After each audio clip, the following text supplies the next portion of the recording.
Welcome to Nightfall Travels. You made it here, and that's enough for tonight. Set everything else down. Let your shoulders loosen, your jaw unclench, and your breathing fall into a slow, easy rhythm.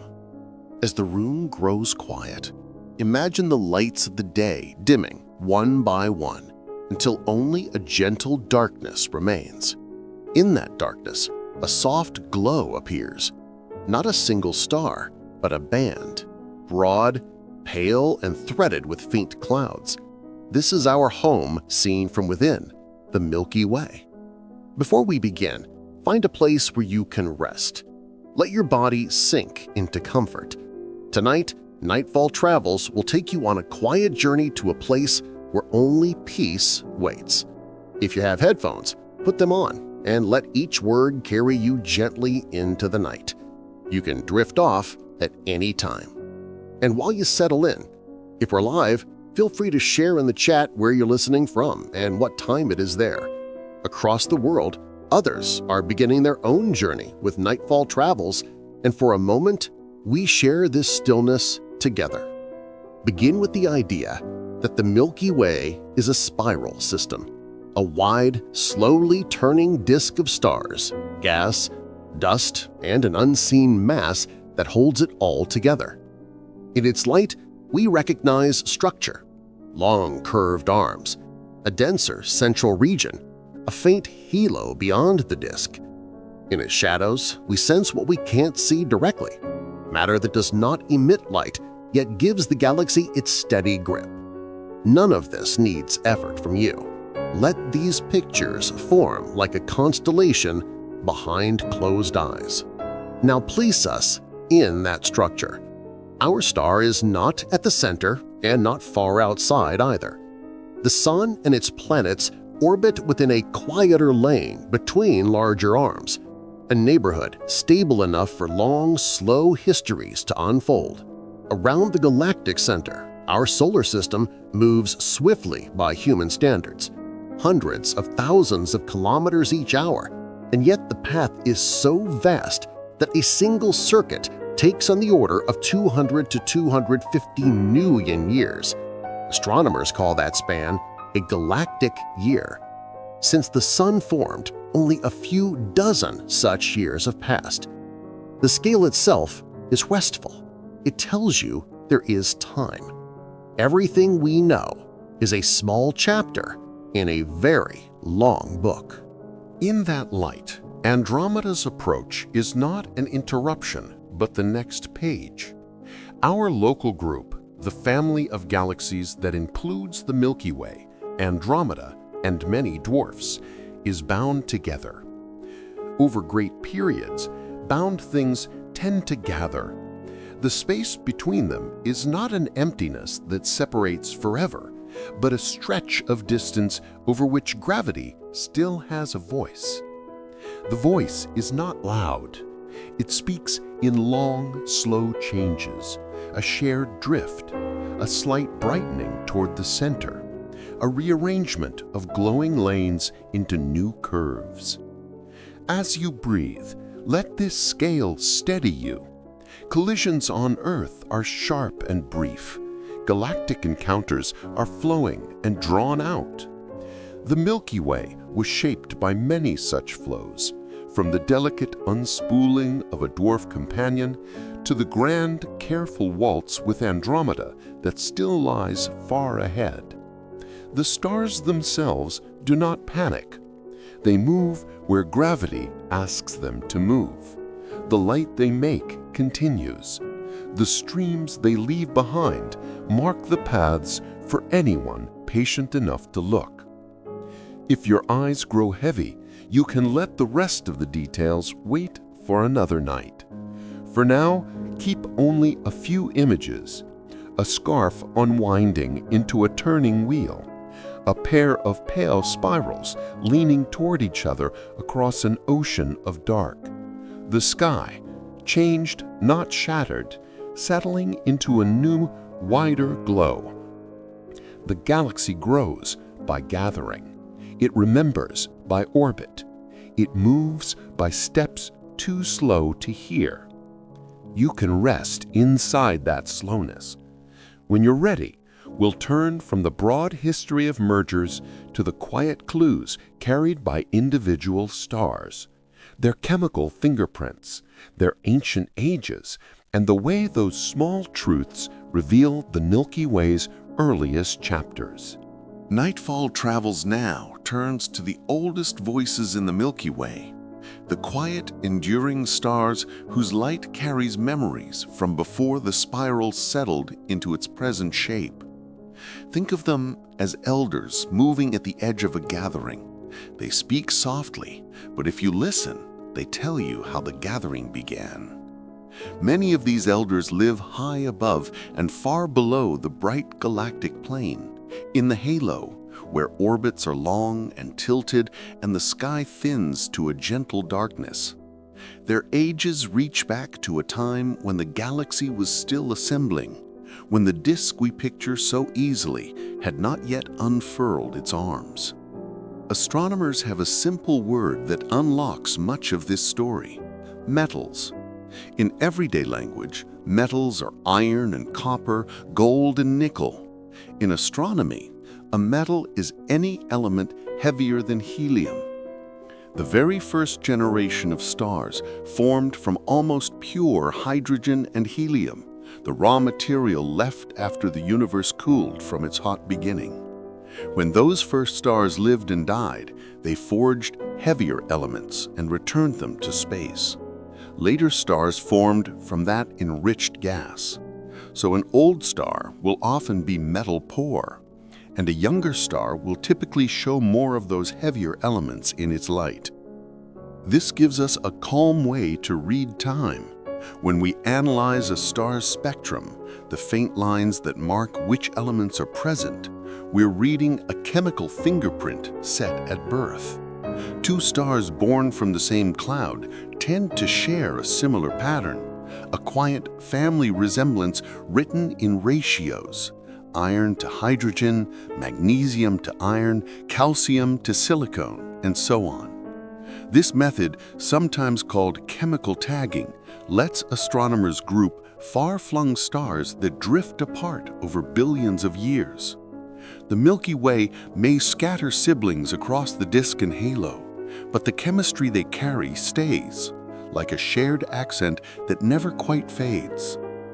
Metal-poor halo stars don't just differ in composition, they also move differently.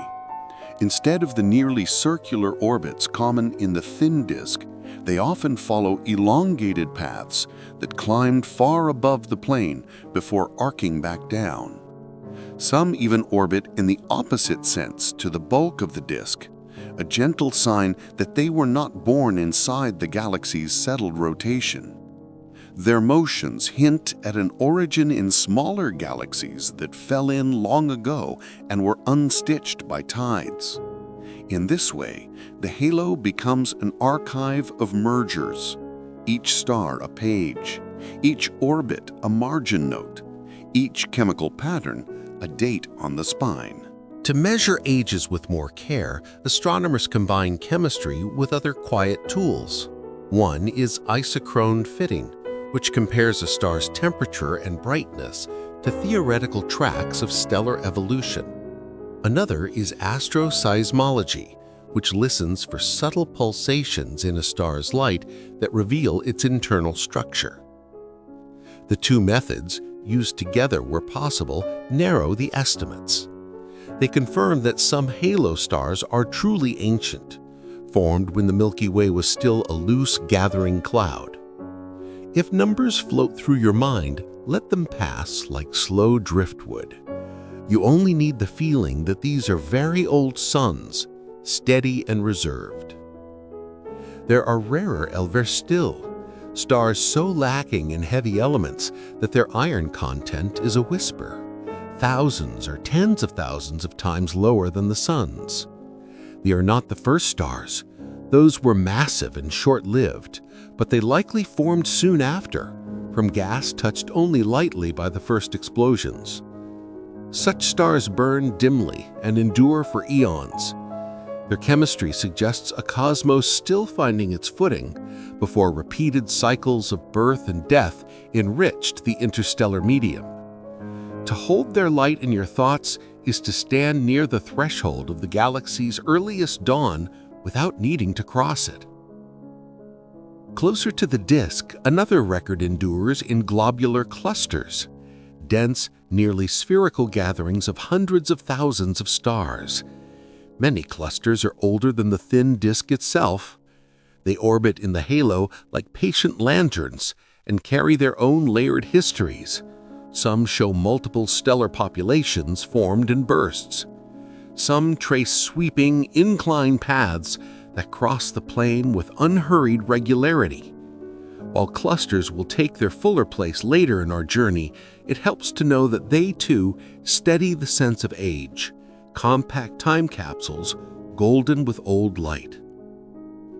All of these clues, chemistry, motion, and age, are clearest when combined.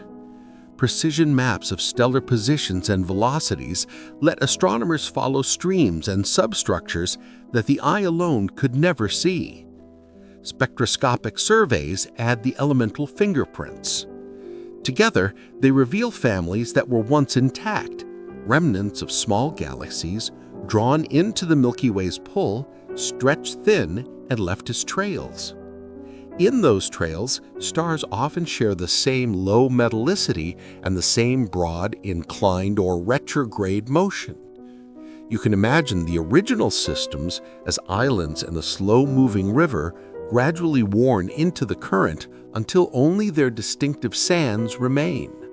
Why should such patient archaeology matter to a listener on a quiet night?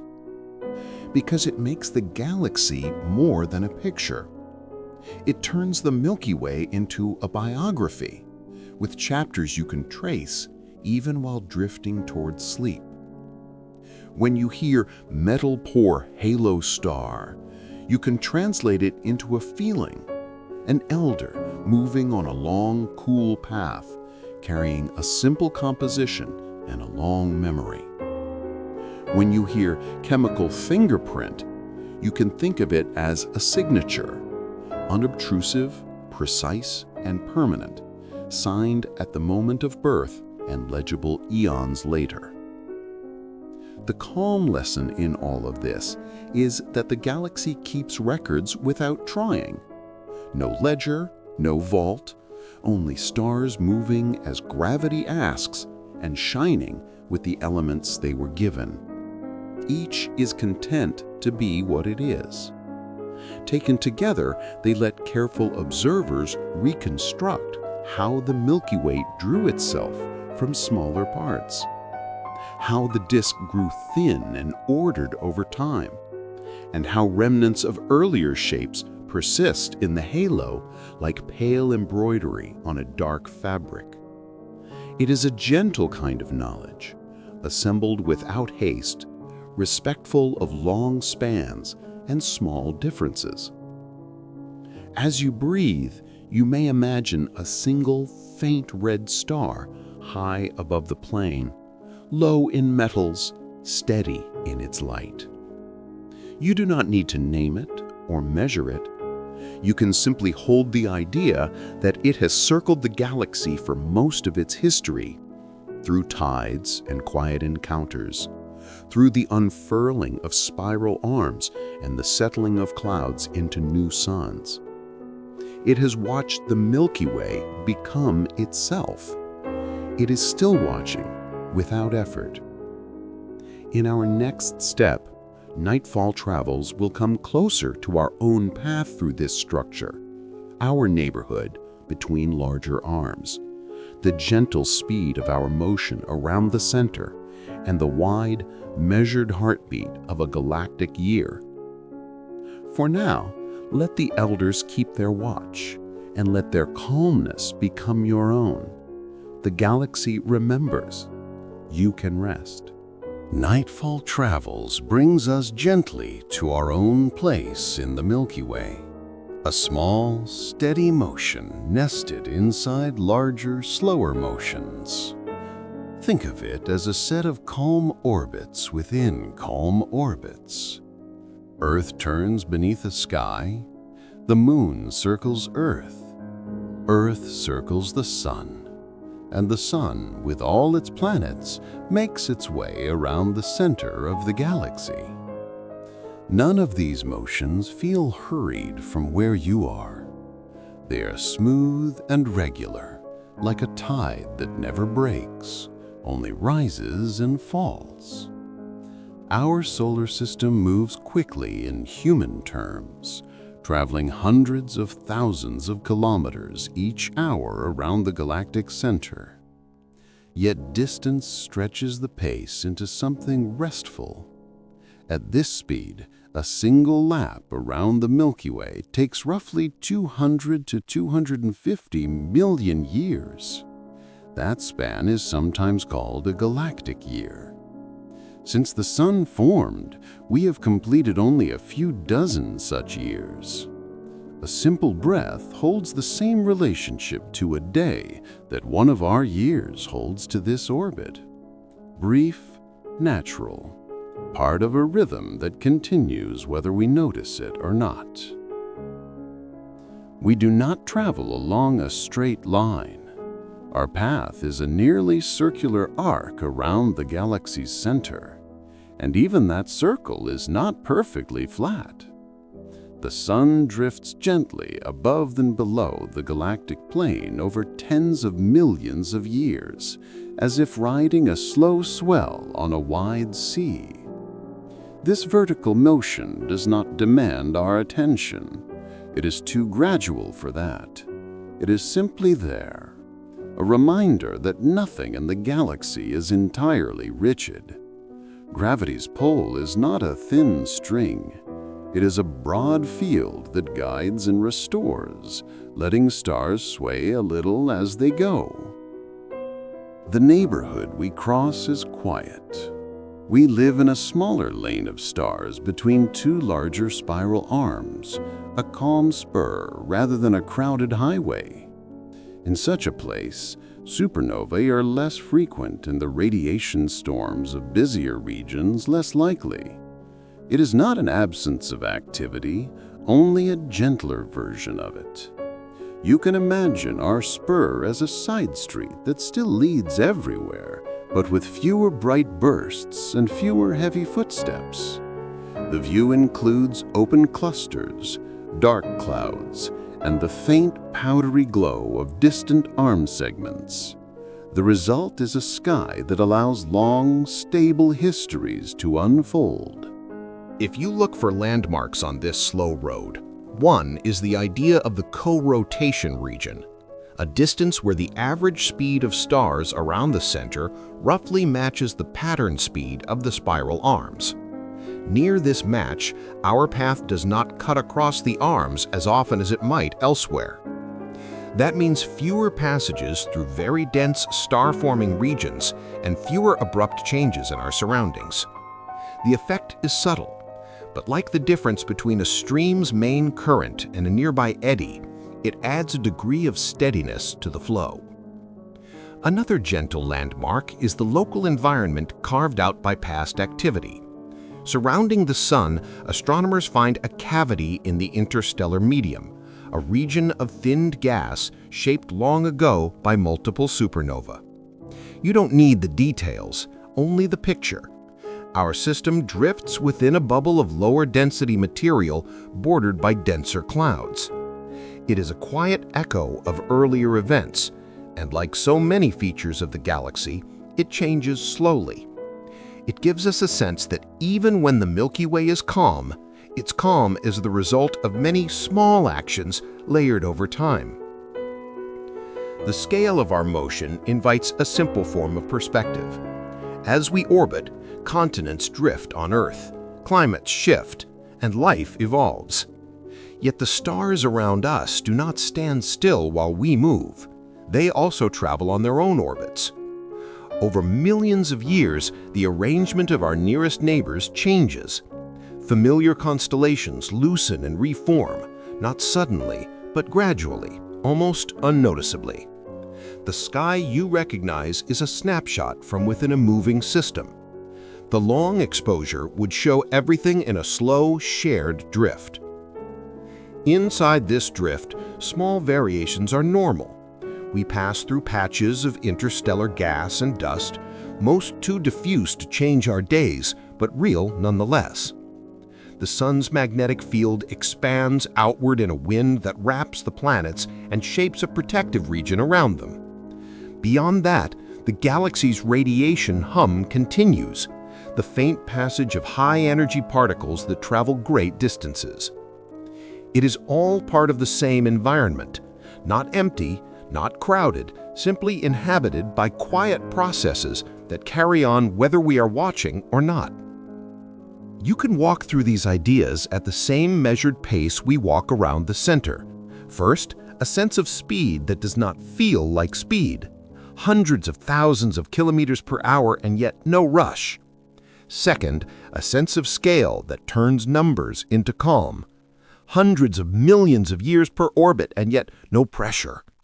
Third, a sense of place that favors steadiness. A quiet spur between larger arms, a region where change is gentle and continuous rather than abrupt. Together, those three turn motion into a background rhythm, like a low, even pulse you hear only when everything else is quiet. If you picture the galaxy from above, our path is a circle a few tens of thousands of light years from the center, carried by a vast, unseen halo that keeps the whole structure bound. If you picture it from the side, our path is a thin wave that rises and falls around the midplane, more suggestion than line, more curve than rule. In either view, we are not on the edge of anything sharp. We are within a gradient, moving with many companions through a space where density changes like the shade in a grove, patch by patch. It may help to bring the thought back to something familiar. At night, the Milky Way looks like a pale streak. That streak is the edge-on view of our path through the disk, an accumulation of distant stars and the dark lanes of dusk that hide even more. When you see that band, you are looking along the grain of the galaxy's wood. The pattern is not carved into a static board. It is carried in the arrangement of stars that have no need to hurry. You can take the same approach. There is no test here, only a direction to face and a pace to keep, slow enough for sleep, steady enough for understanding. In this motion, nothing asks you to hold on. The orbit is a path the sun has followed since long before Earth formed, and it will continue long after tonight.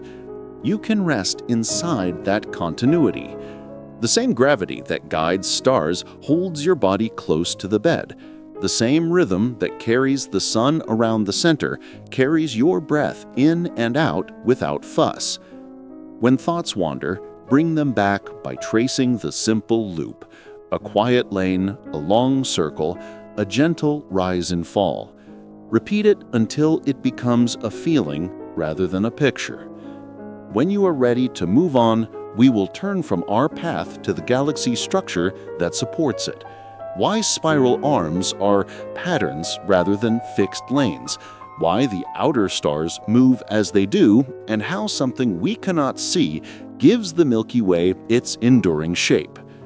For now, stay with the orbit, the spur and the swell, motion without rush, time without pressure, a journey measured in calm. Nightfall Travels carries you onward to a gentler truth about our home. The Milky Way is old, but it is not finished. Picture a shoreline where the tide is always faintly coming in. Grain by grain, tendrils of water draw new sand to the beach. Now and then, a larger wave leaves a fresh curve along the edge. Our galaxy grows in the same unhurried way, most days by a quiet intake of gas drifting in from the wider universe, sometimes by the slow unraveling of a small companion whose stars are folded into the whole. Nothing about this is abrupt. Clouds descend through the halo, cool and settle. A dwarf galaxy loops closer, stretches into a long ribbon, and fades into streams. If you could watch for 1 billion years, you would see the disk deepen, the halo thicken, and the pattern gain a little more light at the seams. This growth is not the growth of a living thing that sprouts and withers. It is the growth of a gravitational shape increasing its hold. Gas arrives, some warm, some cool, and the cool portions slip toward the plane where pressure and density encourage stars to form. The faintest ingredients, like whispers, become the raw material for future suns.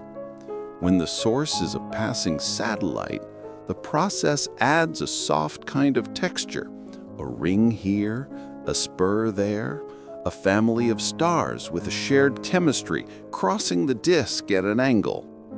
The Milky Way you look up at on a clear night is the current draft of a long manuscript, and every new paragraph is stitched from something that once had its own page.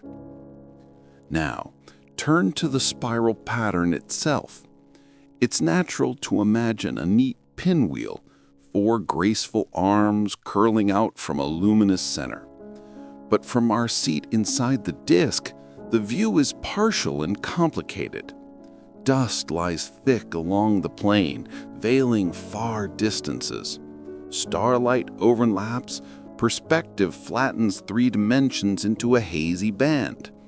When astronomers trace the structure with instruments that can see through the dust, radio maps of hydrogen, infrared light from warm dust and newborn stars, they do not find a single clean blueprint. They find a living swirl. Some arm segments are bright and continuous. Others fork, fade, or fragment. The lines that look solid on a diagram behave more like weather bands, regions where gas compresses and star formation lights up, then drifts, leaving behind older, dimmer populations. From within, it helps to think in pieces rather than in perfect totals.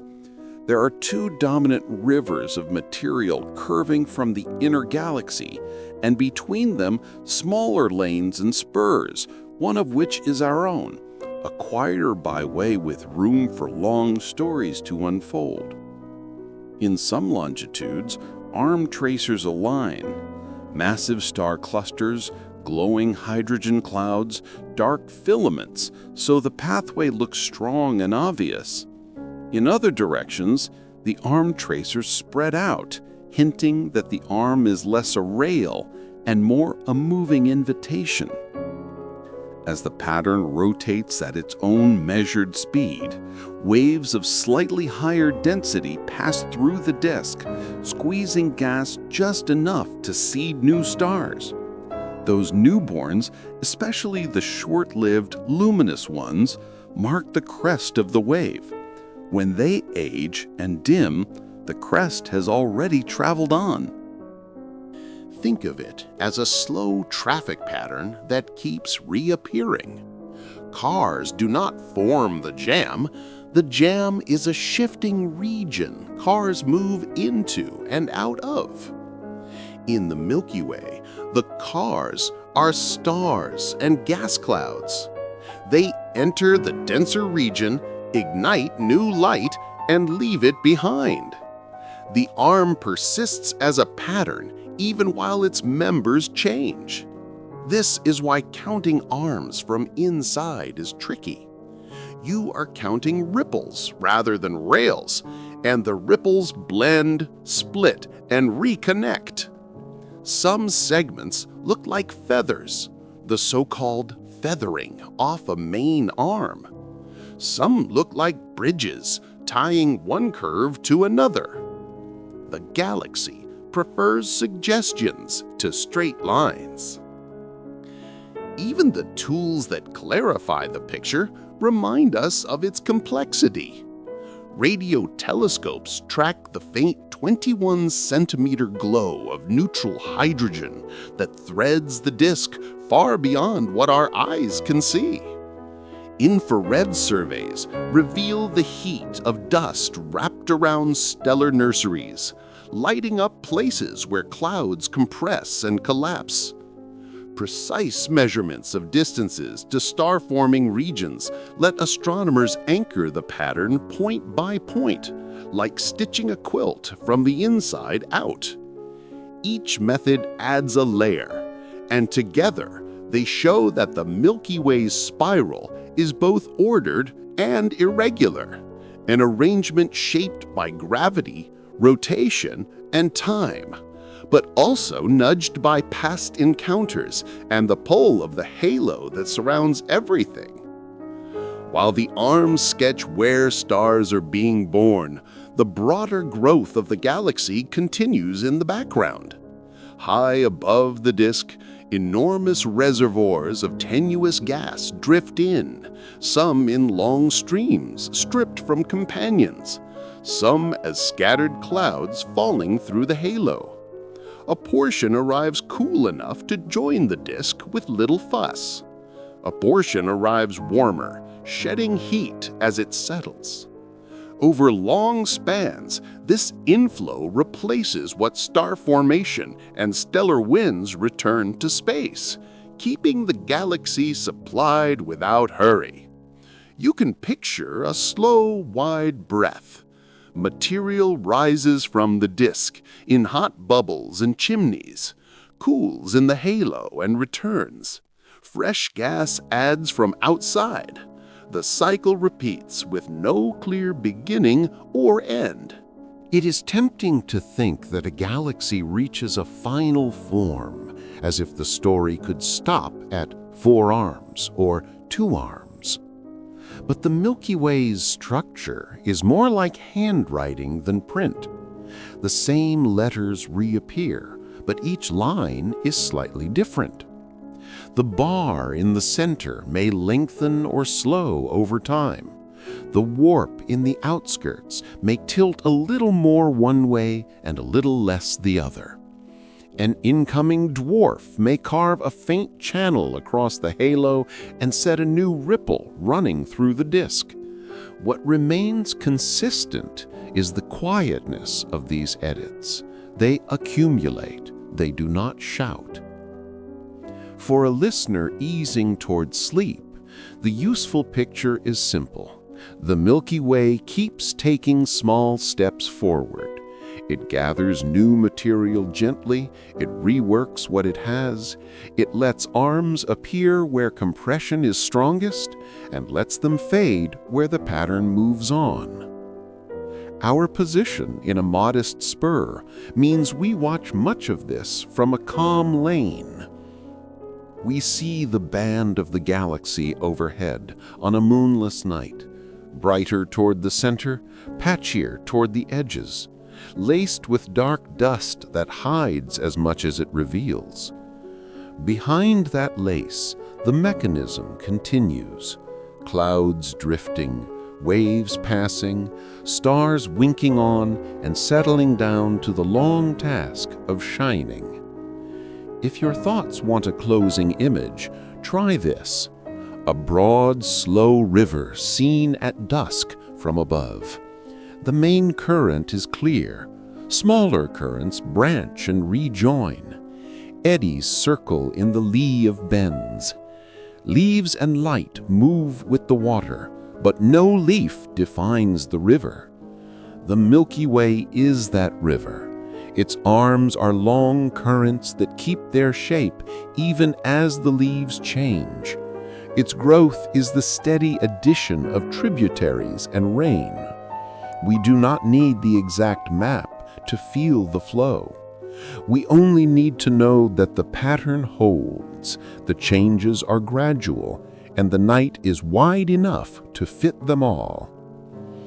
In the next step, we'll leave the broad flow to notice the exceptions that prove the rule. Rare stars flung outward at tremendous speeds, and quieter elders moving backward against the general spin.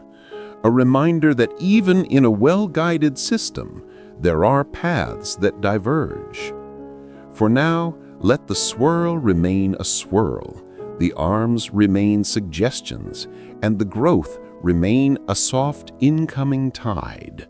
You can rest while the galaxy continues its patient work. Nightfall Travels guides you now to the gentle rule that nature keeps and the rarer paths that slip past it. Most stars in the Milky Way move with the general flow, circling the center in the same direction, sharing the disk like cars that naturally follow the curve of a quiet ring road. But a few do something different. Some leave the ring entirely, racing outward so swiftly that they can slip the galaxy's pull. Others stay inside the galaxy, yet orbit against the stream, moving backward through the crowd with unhurried confidence. These are the exceptions that make the broader pattern easier to feel. The hypervelocity wanderers and the retrograde elders. Begin with the fast ones. Picture a pair of stars bound together, a close binary, drifting near the Milky Way's center. There, the gravity deepens quickly. Space folds toward a massive, unseen anchor. If the pair ventures too near that anchor, the supermassive black hole at the core, tidal forces loosen their hold on each other. In a single close pass, the pair is unspooled. One star falls inward, captured on a tight, unseen loop. The other is flung away, accelerated by the same gravity that held them. It departs on a long arc, now a single traveler moving so swiftly that if the speed is high enough, there will be no return. This is one path to a hypervelocity star, the quiet slingshot that turns a partnership into a parting. Not every fast traveler is born at the center. In dense clusters where stars pass close, three-body encounters can trade energy among them, sending one flying and leaving the others slightly more bound. In close binaries scattered throughout the disk, a different ending is possible. One star reaches the end of its life and explodes. The sudden loss of mass and the impulse from the blast can break the bond, kicking the companion outward as a runaway at hundreds of kilometers per second. Most of these runaways remain within the galaxy, but the mechanism shows a principle shared with the core. Energy exchanged, ties loosened, a path reset. The difference is only in degree. Some are nudged into new lanes. A few are launched toward the edge. Seen from the calm of a dark room, the numbers are less important than the shape of the story. A hypervelocity star leaves the bright disk and rises into the halo, where the sky thins and the orbits are broad. If it has enough speed, it will cross the tenuous outer regions, past the last confident tug of the dark halo, and drift into the space between galaxies. There it will cool and carry on, a single point moving through a wider night. The journey is not loud. There is no flame of friction in space, no wake to mark the path. Only an ever-expanding distance and the soft result of a quiet, precise push long ago. Back within the Milky Way, another class of exceptions moves more slowly, but no less distinctly. Most stars orbit the center in the same general direction as the Sun. Yet in the outskirts and the halo, many stars travel the other way, retrograde, on elongated, tilted paths that do not match the disk's gentle circle. Their motion hints at a different birthplace. Imagine a small galaxy on an inclined, backward-leaning orbit falling into the Milky Way's pull. As it is stretched apart, its stars keep the general sense of their original path. They loop opposite to the disk rise high above the plane and settle into orbits that read like a footnote. This light came from elsewhere. Retrograde motion is a memory preserved as movement. Chemistry supports the story. Many of these backward-moving stars are old and metal-poor, carrying the simple element mix of earlier times. In their spectra, the faint fingerprints etched into their light, iron scarce relative to hydrogen, and the ratios of certain elements stand out in familiar ways. Those patterns match what we expect from stars that formed in small, early galaxies, where the cycle of enrichment started slowly. Their paths and their compositions together point to an accreted origin, not born in the Milky Way's thin disk, but added to it, then stirred through the halo over long spans. Streams and clusters can share the same signature. Some long, narrow ribbons of stars arching across the sky move against the disk's rotation, each ribbon a remnant of a small system drawn thin. A few globular clusters, those compact, ancient spheres of hundreds of thousands of stars, also trace retrograde arcs, their dense hearts holding together even as they travel on paths that cross the plane at steep angles. From our perspective, none of this is disruptive. It is a layered flow. The majority of stars keep the main current. A smaller set, still bound to the whole, moves with a different tact, marking the history of how the Milky Way gathered itself. The reasons these exceptions matter are calm and practical. Hypervelocity stars tell us about the deep gravity near the center, about the way close pairs can be unstitched by a massive object, and about the energies that shape rare, extreme paths. Retrograde stars tell us about assembly, about how many companions the Milky Way has absorbed, and about the kinds of orbits those companions followed. Together, they sharpen the outline of an invisible architecture, the distribution of mass, the reach of the halo, the memory held in motion. They do this without demanding urgency. The clues wait in the sky until we are ready to read them. For a sleeper's mind, it helps to return to images. Think of the hypervelocity star as a small craft pushed from a harbor by a strong but silent tide, then carried beyond familiar waters. Nothing chases it. Nothing needs to be escaped. The speed itself is the outcome of a balanced exchange. And think of the retrograde star as a lone walker on a circular path who happens to choose the counterclockwise lane. Everyone keeps their distance, the circle still holds. The walker's choice tells you something about where they came from, not about the safety of the path. The solar system does not sit in the path of these rare events. The Milky Way is so spacious, and the distances between stars so great that even fast travelers are more like whispers than winds where we live. A hypervelocity star will cut through the halo with no effect on the sun's planets.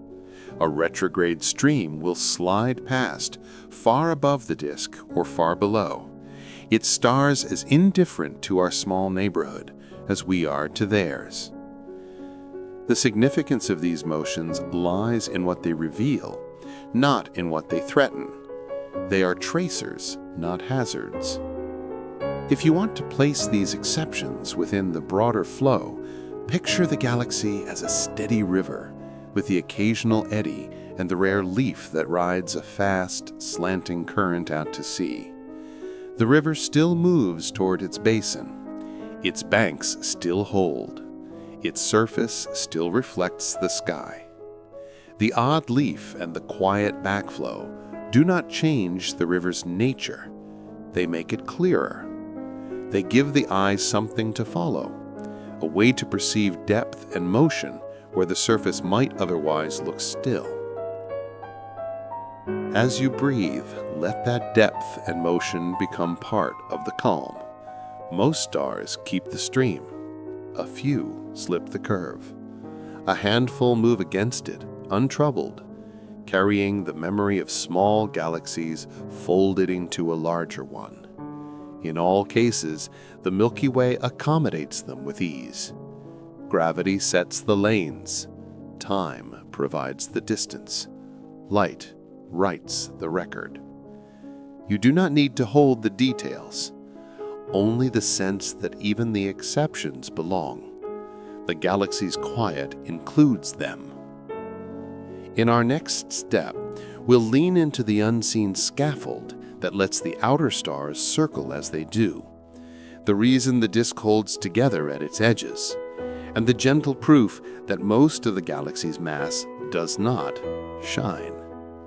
For tonight, rest with this: a slingshot that sends one traveler outward, a backward path that whispers of origins, a great system that remains steady while allowing both, the rule and the exceptions, both moving, both calm. Nightfall Travels invites you to rest with an idea that is both simple and quietly astonishing. The Milky Way holds together thanks to something we do not see. Night after night, the galaxy turns. Stars far from the center circle almost as quickly as stars much nearer in. If only the matter we can see, stars, gas, and dust, were responsible for the pull, the outer regions should loosen and drift away like leaves from a wheel that spins too fast. Yet the wheel keeps its shape. The disk stays bound. The reason is an unseen mass, widespread and patient, that deepens the galaxy's grip without shining at all. You can picture the expectation first because it is straightforward. In a small system like our solar system, the farther a planet is from the sun, the more slowly it orbits. That is because most of the mass is concentrated in the middle. Extend that logic to a galaxy and you would guess that the speed of stars should drop with distance from the center. But when astronomers chart how fast stars and gas circle in spiral galaxies, the curve does not fall as expected. It levels off and stays nearly flat far into the outskirts. This flat rotation is the quiet sign that most of the mass is not in the bright disk at all, but in a larger, dimmer halo that reaches beyond the visible edge. The Milky Way follows the same pattern. Close to the center, stars move swiftly, guided by the dense inner regions and the bar and bulge that live there. Farther out, where the luminous matter thins, the speeds do not sink the way a simple model would suggest. They remain high enough that the outer disk stays bound. To support those speeds without flying apart, the galaxy needs extra gravity. That extra pull points to an extended reservoir of mass, diffuse, nearly transparent, and dominant over the long run that surrounds the disk like a deep, unseen basin. If you prefer a historical image, let it be this: a careful observer tracing the dance of galaxies by watching how they actually move. The surprise was not loud. It arrived as a series of measured curves that refused to slope downward. The implication, however, was firm. If light tells one story and motion tells another, motion wins. Gravity listens to mass, not brightness. In the Milky Way, as in many spirals, the motions say that most of the mass is dark, not in the sense of shadowed, but in the sense of not emitting or reflecting light at all. What is this dark mass like? In everyday terms, it is indifferent to light and to the kind of bumping, colliding interactions that gas and dust experience. It does not form shining clouds or blaze as stars do. It appears to feel only gravity, gathering into a roughly spherical or gently squashed halo that encloses the bright disk. Within that halo, the familiar parts of the galaxy, arms, clouds, clusters, and the calm lanes where we live, are held in place. The luminous disk is a thin, glowing leaf lying inside a much thicker, invisible fruit.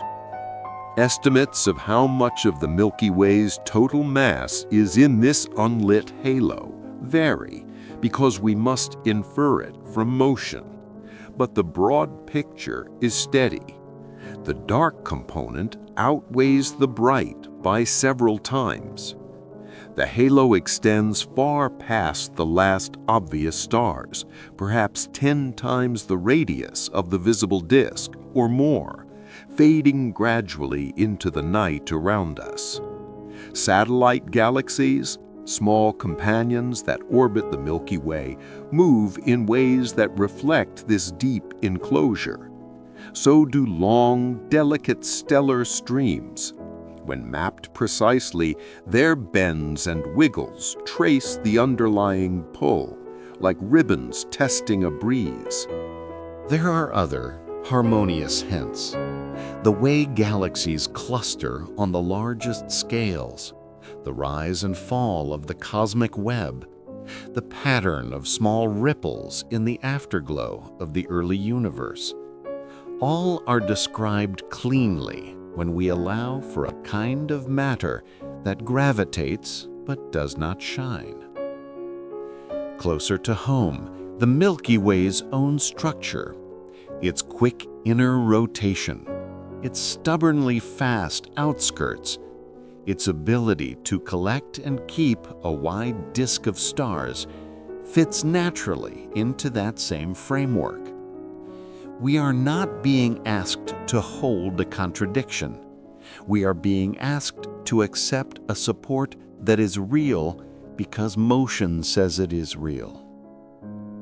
What dark matter is made of remains an open question. Candidates have been proposed, with names that sound like gentle placeholders: light particles, heavy particles, very faint fields. Experiments on Earth and observatories in space listen for a whisper of interaction beyond gravity, so far without a decisive sound. A useful thought for a resting mind is that not knowing the substance does not threaten what we know about the effect. You do not need to see the foundation to understand that a house stands level. You can read the walls and trust the floor. The galaxy's walls are its orbits. They hang straight. Dark matter's role is not limited to holding present shapes. In the widely used picture of how structure formed, dark matter gathered first, pooling into wide, soft wells that drew in gas.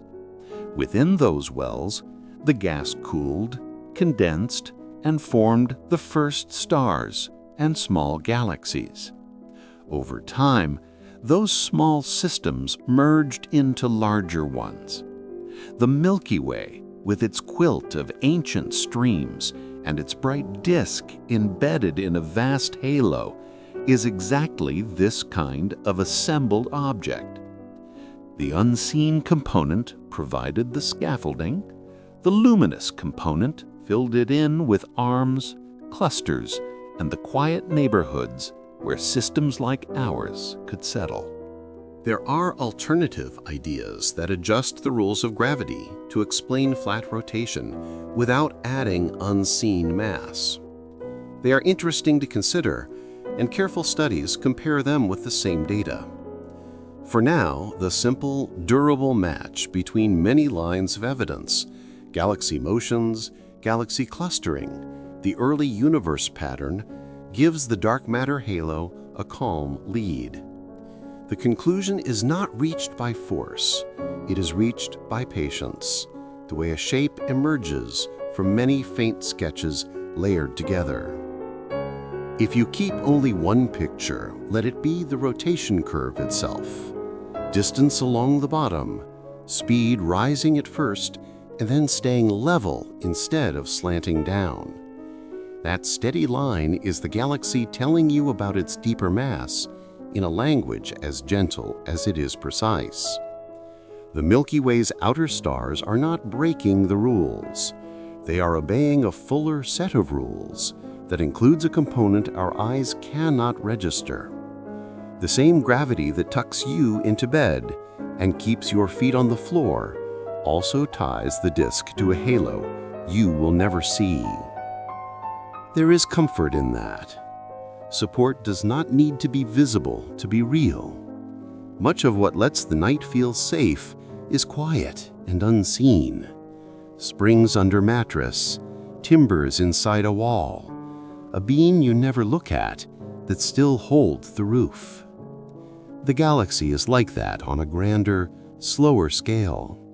Its unseen halo steadies the disk. Its steady disk steadies our orbit. Our steady orbit lets seasons and ages pass in an even rhythm that asks nothing of you tonight except to breathe. In the next stage, we will drift inward to the galaxy's center, toward the slow bar that shapes the inner arms, the boxy bulge that rises from the plane, and the massive object whose gravity sets nearby stars whirling. For now, stay with the simple line that stays level. The idea that motion reveals what light conceals, and the ease of knowing that the Milky Way's invisible scaffold is as patient as sleep. Nightfall Travels drifts inward now, toward the galaxy's quiet heart, where the paths grow tighter, the light grows denser, and motion itself seems to lean toward a single idea. From far out in the disk, the Milky Way can look like a broad, laced swirl. Up close, the inner structure reveals a different geometry. A slow, luminous bar of stars crossing the center, a bulge that rises from the plane like a soft hourglass.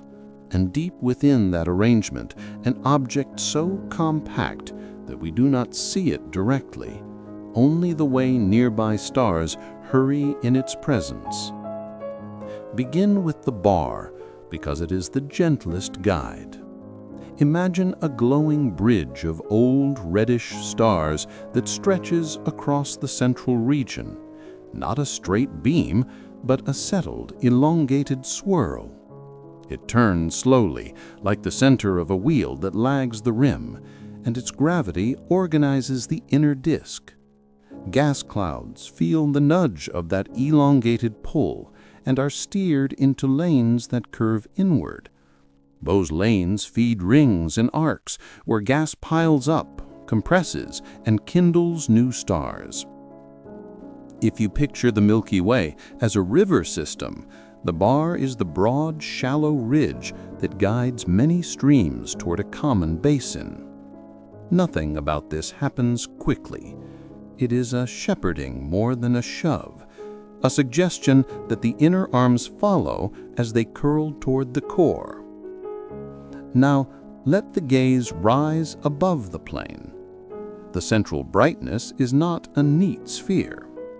Seen from the side, the bulge swells in the middle and narrows toward the ends, like a box softened at the edges, or a peanut carved from light.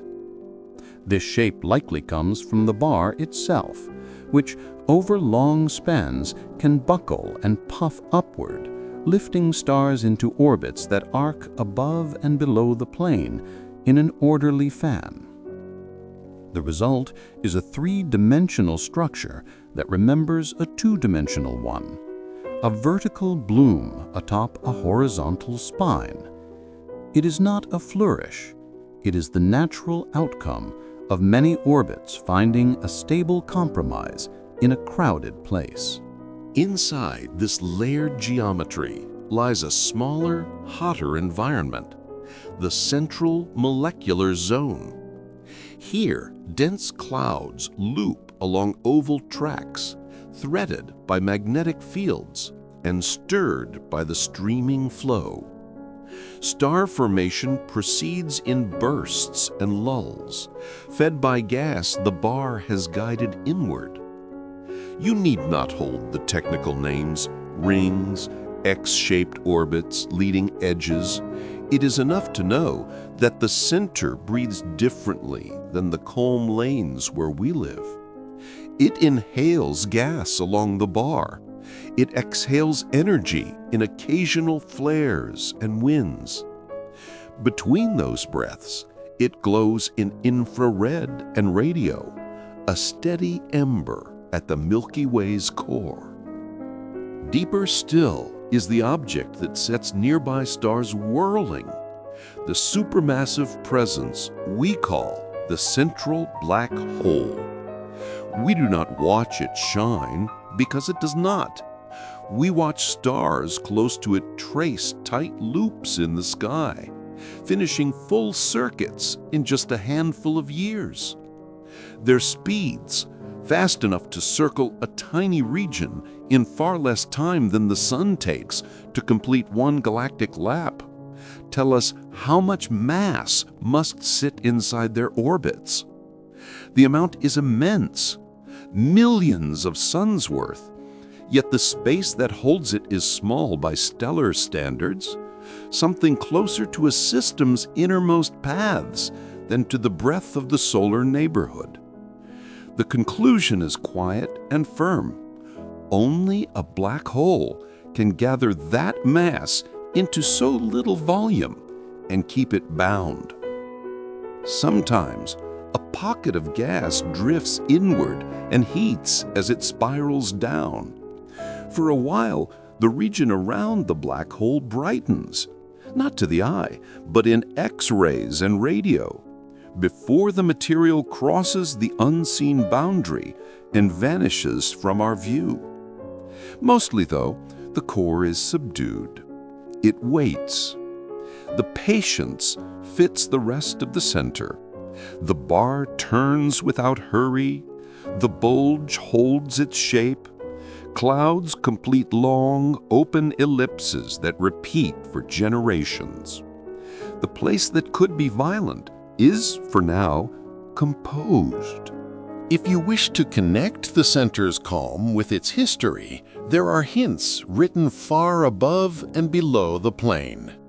Lobes of high-energy emission arc away from the core, faint reminders that the galaxy's heart may have been more active in the past. A deep outburst could have occurred when gas flowed inward more freely, or when a dense cluster of massive stars fed the region with winds and explosions. The present quiet does not deny the past, it follows it. Galaxies keep time in episodes, gathering, blowing, resting, stirring again. Hold the map lightly, and let your attention step through 3 nested scenes. First, the bar. A slow, elongated congregation of stars that steers the traffic of gas and anchors the inner spiral pattern. Second, the boxy bulge. A thicker vertical structure shaped by the bar's long-term buckling, its stars-filling orbits that lift them above and below the plane in graceful fans. Third, the compact core. A deep well of gravity announced not by light, but by the racing of nearby stars and the small bright flares of heated gas. Each scene is a different scale and a different kind of order. Together, they form the heart's architecture. There is comfort in the way these layers cooperate. The bar does not fight the bulge, it informs it. The bulge does not hide the black hole, it frames it. The black hole does not pull the whole galaxy inward, its reach is local, decisive only for stars that venture close. Farther out, the disk continues, the arms unwind. The halo supports the entire structure without a sign. Even at the center, the Milky Way behaves like a system that prefers balance to extremes. If you want an image to carry into sleep, imagine standing on a high ridge at dusk, watching wind ripple through a field. In the foreground, stalks sway in a pattern a little different from the rest, denser, leaning together, making an elongated patch that moves as one. That is the bar. Beyond it, the land rises into a low, rounded hill that seems to breathe as gusts pass over, thicker in the middle, thinning toward the flanks. That is the bulge. And deep within the hill is a still pond, so dark and smooth that you can only tell it is there when birds wheel tightly above it, circling in tight arcs and then vanishing behind the slope. That quiet, heavy pond is the black hole. The scene is not dramatic. It is centered. All of this remains firmly inside the Milky Way's larger calm. The bar's slow turn continues, guiding gas in modest streams rather than torrents. The bulge's shape changes on timescales longer than any human scribe could hope to record. The black hole waits for what falls to it, unhurried and unseeking. If the center seems complex compared to the arms, it is a complexity that settles rather than excites. Patterns emerge because they are stable. Paths endure because they are allowed.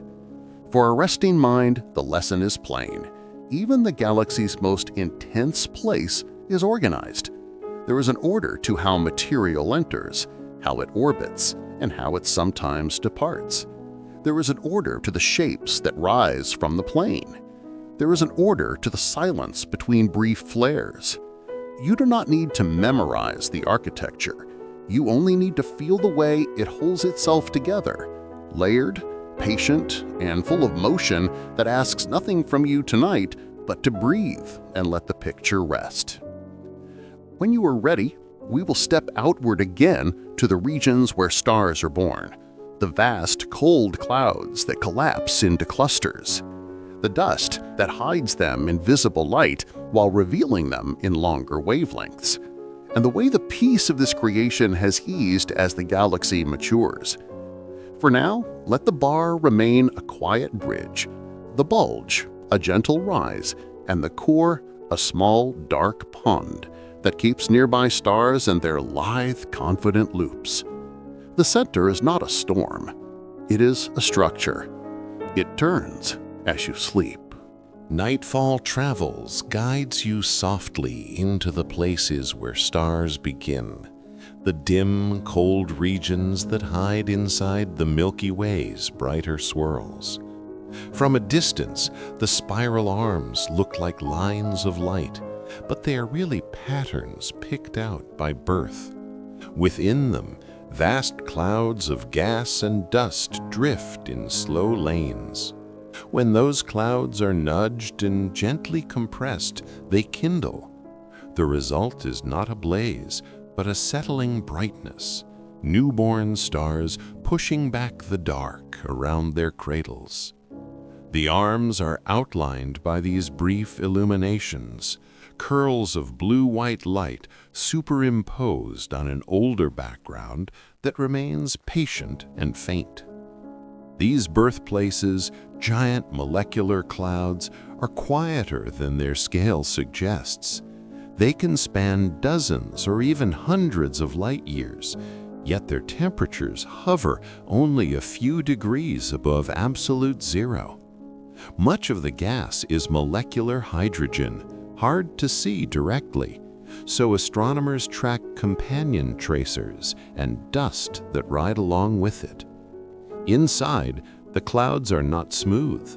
They are laced with filaments and knots, stirred by turbulence and threaded by magnetic fields. Gravity does not slam the whole mass into a star at once. It selects small pockets, lets them thicken, and then tips them over the edge into collapse. Those pockets become dense cores, each with the potential to grow a star and an encircling disk where planets will one day accrete. In visible light, These regions often appear as emptiness, black lanes that erase background stars. But what looks like absence is really a curtain. Dust grains, tiny and common, scatter and absorb starlight while letting longer wavelengths pass. Through infrared windows, the darkness turns translucent. Warm cocoons glow. Pillars and ridges emerge. Arcs of gas frame the places where new light has just switched on. You do not need the names of the instruments or the wavelengths to feel the idea. The galaxy is layered. One layer hides another, and gentle methods reveal the hidden layer without disturbing it. The spiral arms themselves are not rails crowded with permanent traffic. They are waves, a rhythm moving through the disk.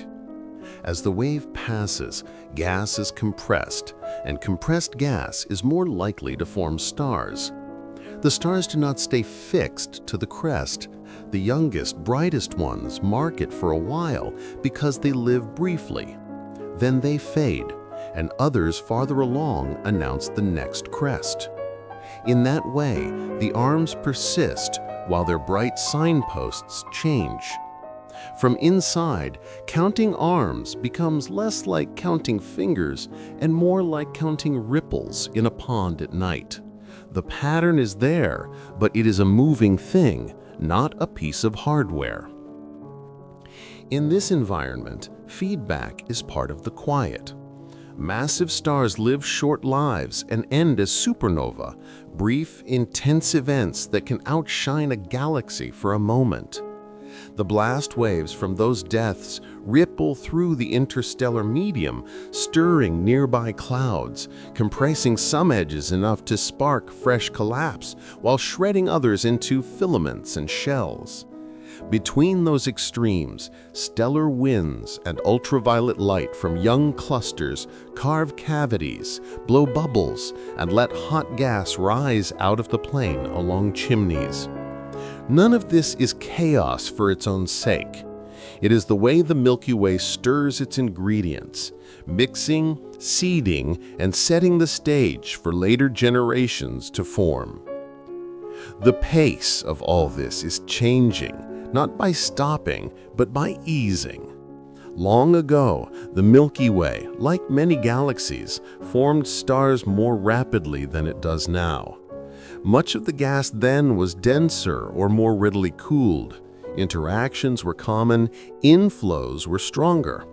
Today, there is still plenty of raw material, but more of it is spread thin, warmed or stabilized by motion, magnetic fields, and prior feedback. The galaxy continues to make stars, but at a measured rate, on the order of a few suns' worth of mass each year, quiet enough to feel like middle age. For sleep, it is useful to translate the number into a feeling, not a rush of births, but a steady, sustainable pulse. Not every cold cloud yields a star.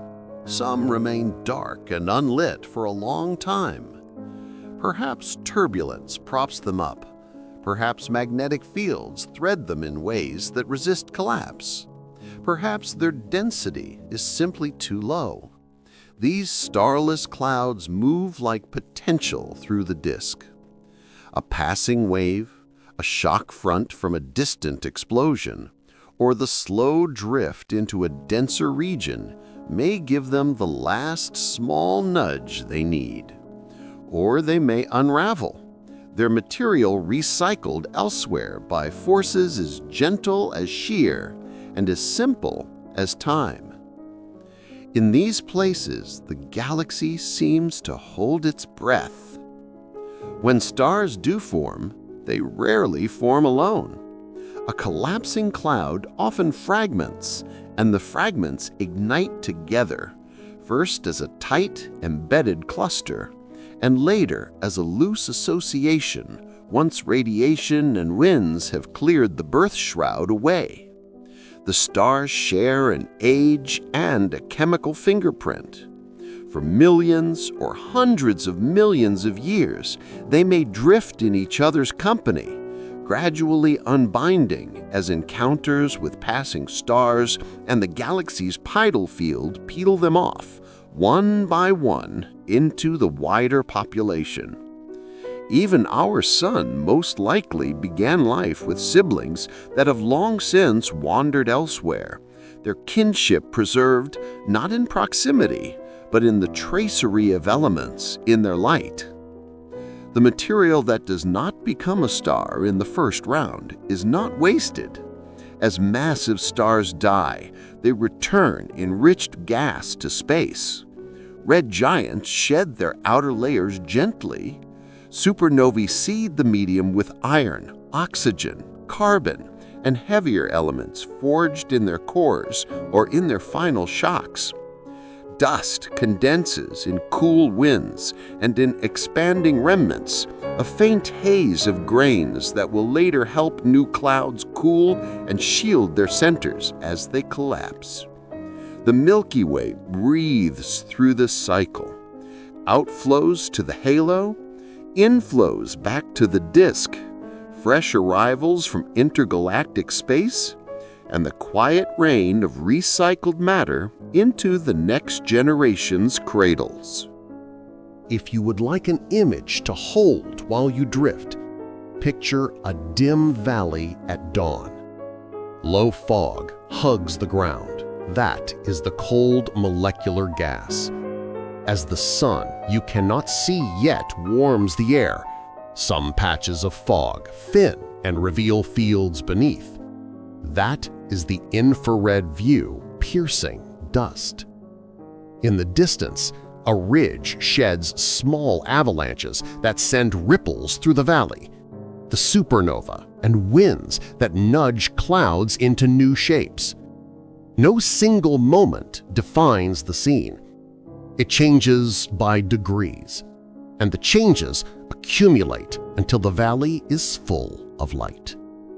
The beauty of this process is that it scales without haste. A single star emerges from a single core. A cluster emerges from a knot of filaments. A curl of arm light emerges from many clusters lighting in sequence as a wave passes. Farther out, the galaxy's overall glow is the sum of countless such acts distributed through time. At every level, the same patient rules apply. Gravity gathers, pressure resists, a balance tips, and a new light appears. Where dust hides the birth in visible light, another window lets it be seen. Where winds and shocks disturb a cloud, they also prepare the next. It is not efficient in the way a machine is efficient. It is generous in the way nature is generous, repeating simple moves until the pattern fills the page.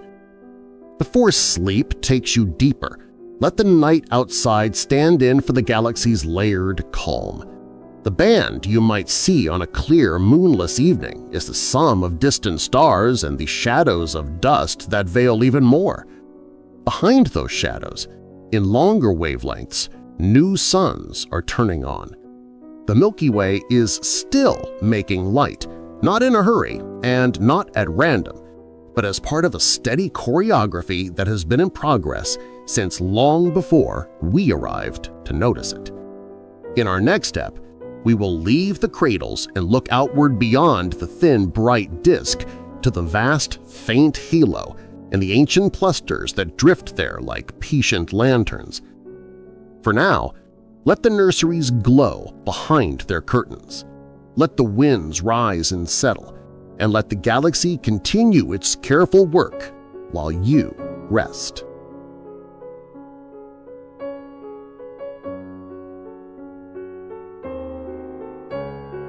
Nightfall Travels carries you outward now, past the bright, familiar thickness of the disk and into a dimmer realm that surrounds everything we have visited so far.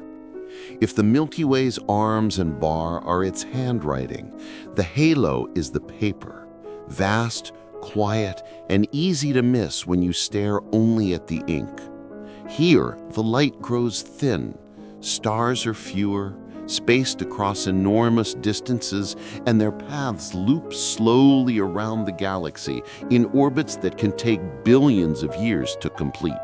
The halo does not glow with the concentrated brightness of the plane. It murmurs, old light, sparse light, light that remembers.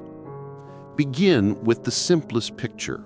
The luminous disk, with its lanes of star formation and its settled rotation, is embedded in something larger and more dominant.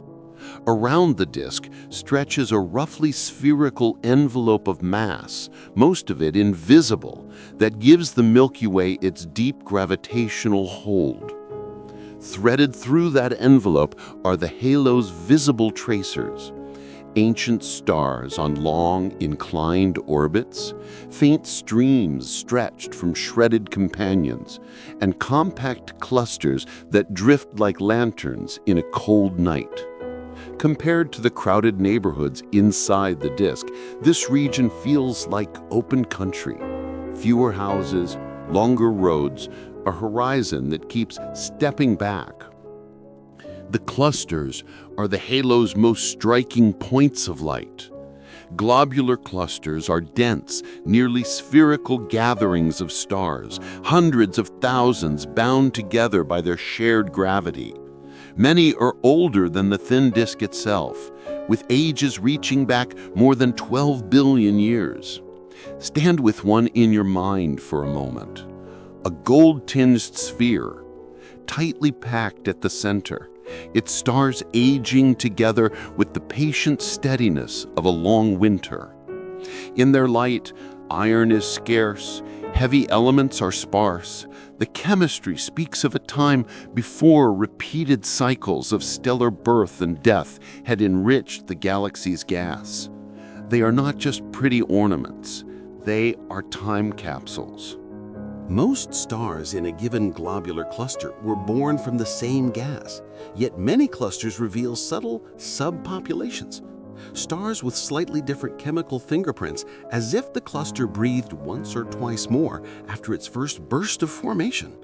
Those fine differences turned each cluster into a layered record, not a single instant frozen in place, but a short sequence preserved in a compact vault. Astronomers read the vault by measuring the brightness and color of many members at once, tracing the cluster's main sequence and the paths stars take as they evolve. The shape of those diagrams gives ages with a calm precision. The spectral lines add the history written in elements. Together, they say, this light is old. Their orbits tell a second story. Some clusters travel in the same direction as the disk, crossing the plane now and then like hikers stepping over a footpath. Others move on steeper retrograde tracks, circling opposite the main spin, their paths tilted, elongated, and long. Those backward wanderers are quiet signatures of an external origin, material that once belonged to smaller galaxies and was folded into the Milky Way's halo during ancient mergers. A few clusters, massive and complex, may even be the surviving hearts of those long-vanished companions, their outer stars stripped away to form streams while the dense cores endured. The halo is not a pristine shell. It is a mosaic assembled by time. Between the clusters and the lone field stars, you can trace remnants of the assembly in the sky itself. Long, faint ribbons of starlight arch across the halo. Some narrow, some diffuse, all moving together like strands pulled from a single fabric. These are stellar streams, the stretched remains of clusters and dwarfs drawn thin by the galaxy's tides. They orbit on grand scales, taking eons to complete a loop, and their delicate bends betray the shape of the Milky Way's gravitational field. If you imagine casting a ribbon into a steady breeze to see how the air moves, you have the right feeling. The stream responds to the halo's pull, and in that response, the halo's structure is revealed. The halo is not only stars. It holds hot, thin gas that extends far beyond the edge of the disk, a faint corona warmed by ancient supernovae, ongoing stellar winds, and the galaxy's deeper potential well. That gas does not shine to the eye, but it leaves its marks in soft X-rays and in the way it absorbs and re-emits light from background sources. Around and through it drift cooler clouds, some falling inward along long arcs, others rising and venting from the disk in broad chimneys before cooling and raining back down. The circulation is slow but persistent. The halo is a reservoir and a hallway, a place where matter waits between chapters. Distances here stretch perspective as well as space. The farthest bound stars of the Milky Way's halo orbit at hundreds of thousands of light-years from the center, their periods so long that a single circuit can outlast many changes in the disk below.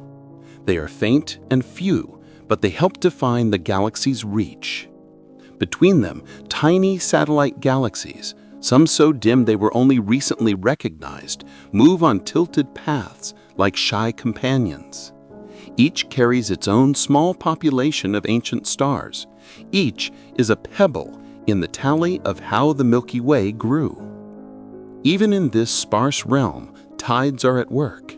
As a cluster swings close to the center, the uneven pull across its size can tease stars from its outskirts, drawing out long leading and trailing tails that follow the orbit like wisps. Over time, repeated passes can unbind a cluster entirely, salting its members along a stream until the parent is hard to recognize.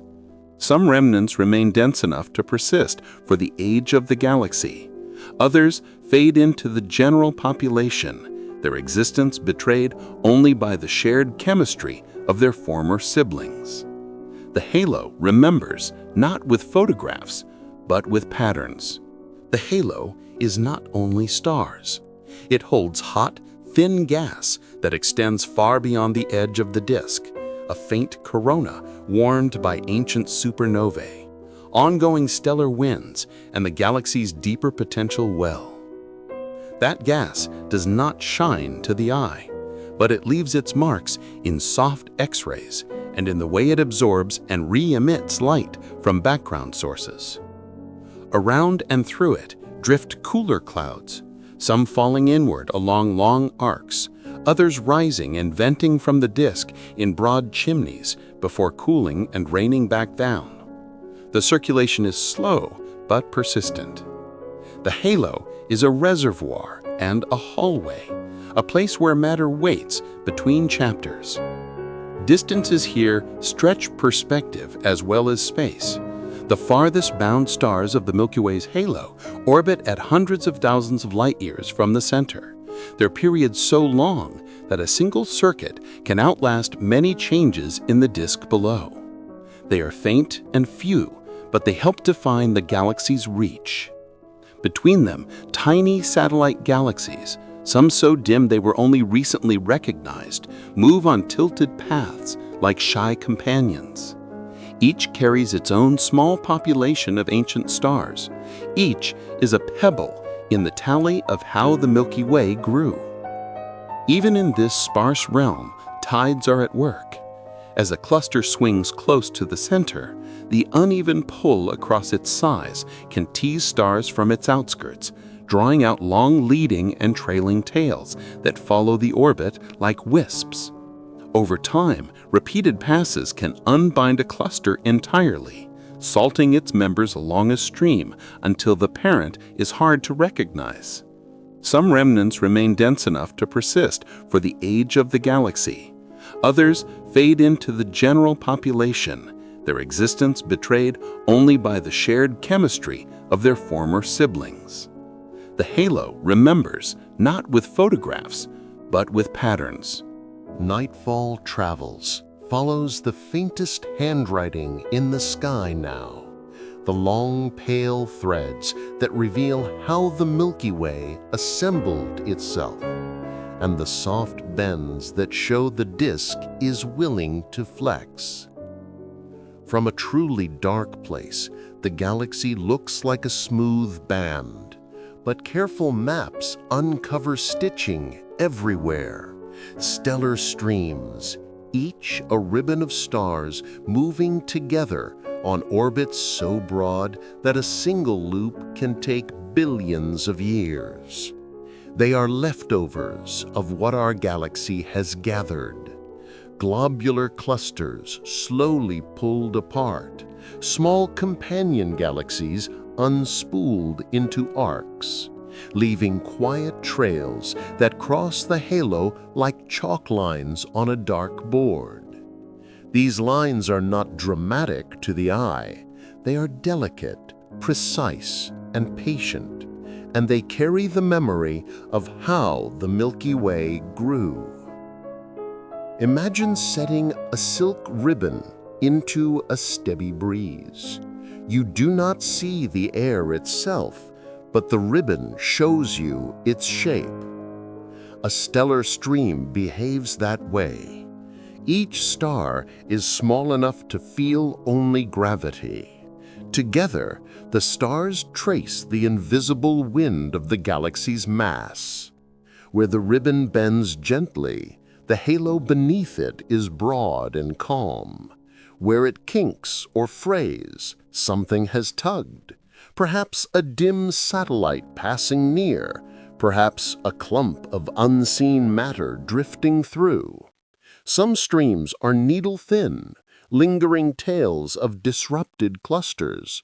Others are wider and more ragged, the long shreds of dwarf galaxies stretched by tides. All of them double as measuring tools, simple lines you can read against the background to learn the shape of the pull that guides them. Follow one such thread in your mind.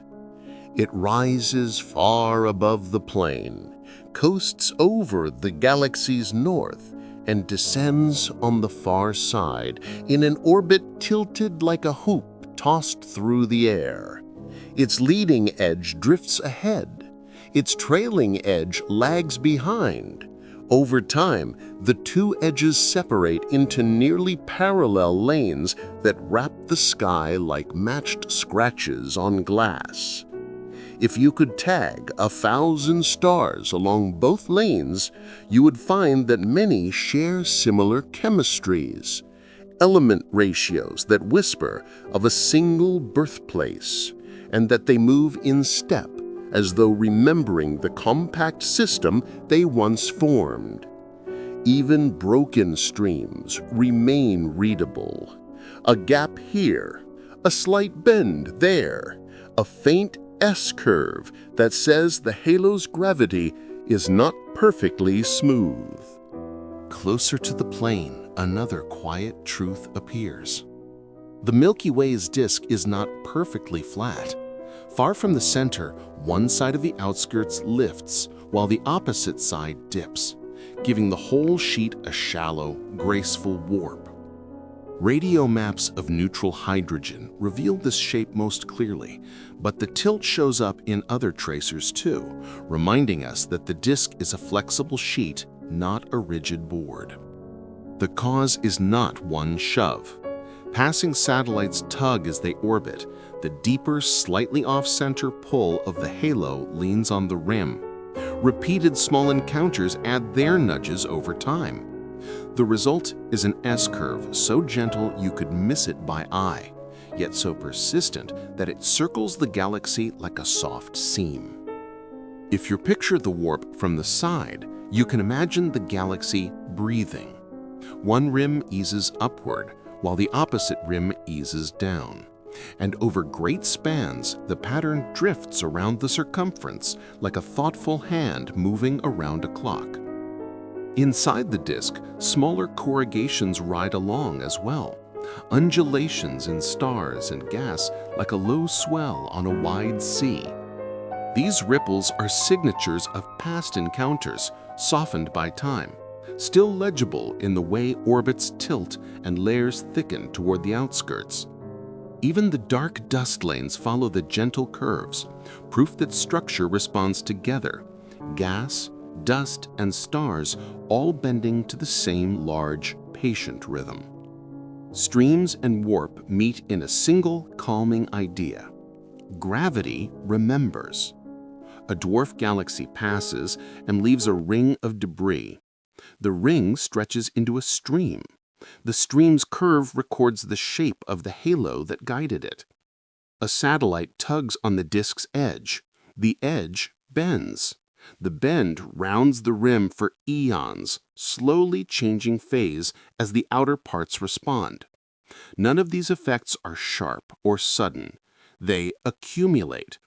Because they accumulate, they are readable to anyone who looks carefully. The Milky Way does not keep a printed ledger of its past.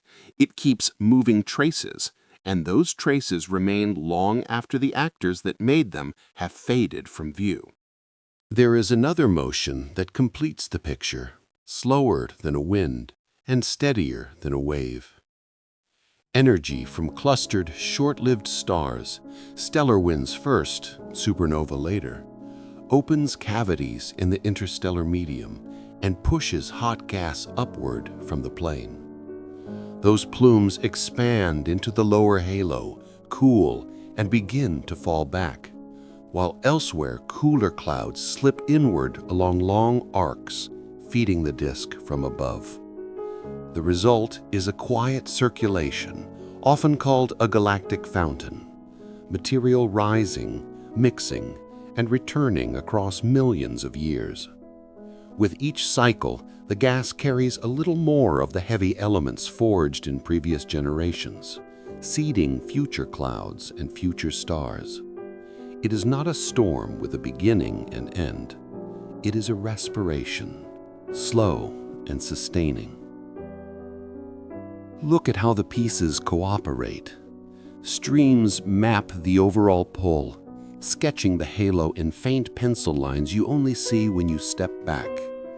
The warp shows that the disk can bend without breaking, its outskirts answering long, slow tugs with a patient curve.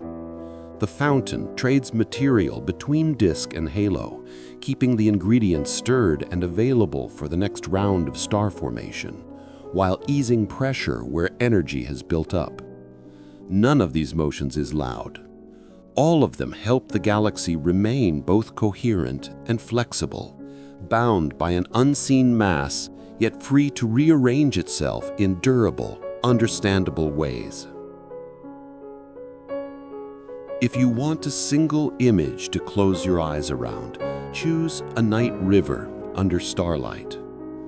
In the main channel, the water moves steadily. Along the banks, eddies curl and rejoin. Across the surface, now and then, a faint swell passes where the wind has changed. A fallen leaf rides the curve and drifts toward the middle. A thin strand of foam traces a bend you would otherwise miss. The river is never still, but it is never abrupt either. It writes its path in long, legible lines. The Milky Way is like that river, streams for the pencil strokes, a warp for the slow swell, a quiet fountain for the rise and return that keeps everything fresh. Nightfall Travels will turn next to an even quieter language, the light we cannot see with our eyes. We will listen for radio murmurs from hydrogen, for soft X-rays from warm gas in the halo, and for a high-energy glow that arches above and below the center like faded lanterns from an older episode. For now, let the galaxy keep its balance. The threads remain taut, the sheet lifts and saddles, and the slow fountain carries what is needed between sky and ground. Everything holds, everything moves, and everything invites rest.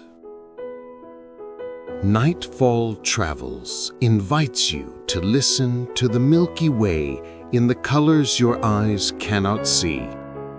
From the ground, the galaxy is a pale band stitched with dark lanes.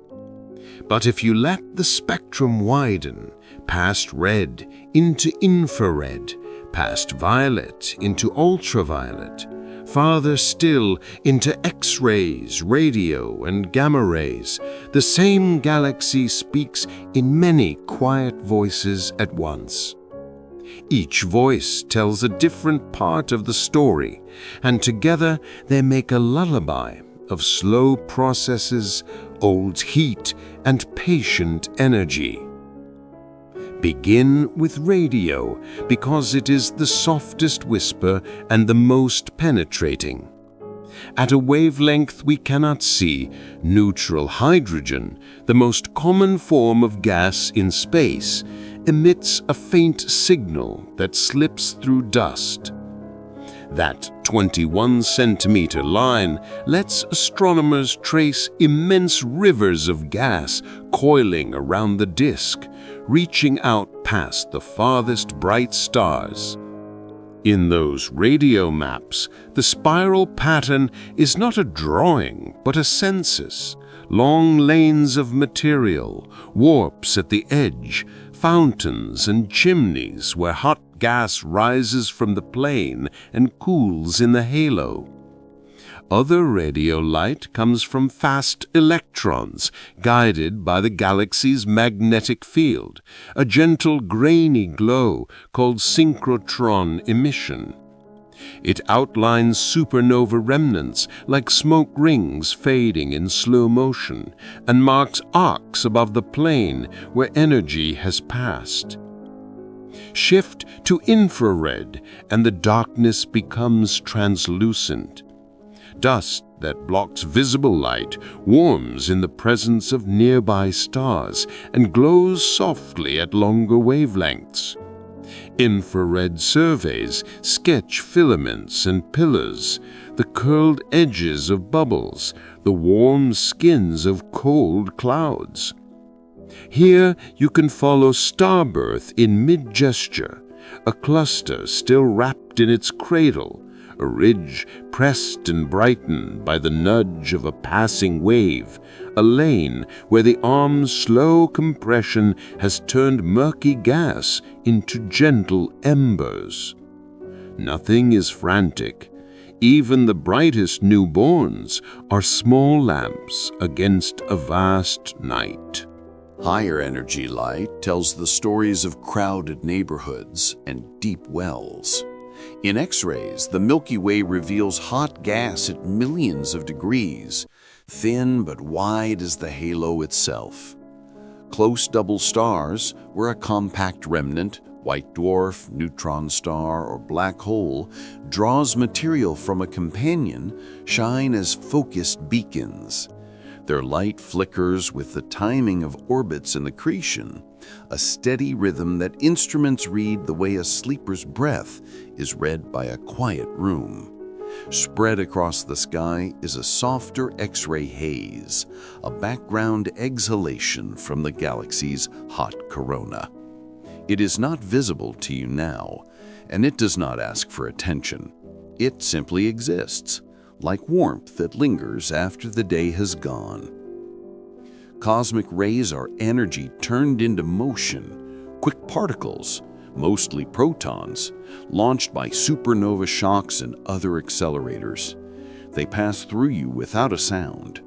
They cross the heliosphere and the Earth's atmosphere, where they bloom into showers of secondary particles that leave brief tracks in instruments and no mark at all on a sleeping body.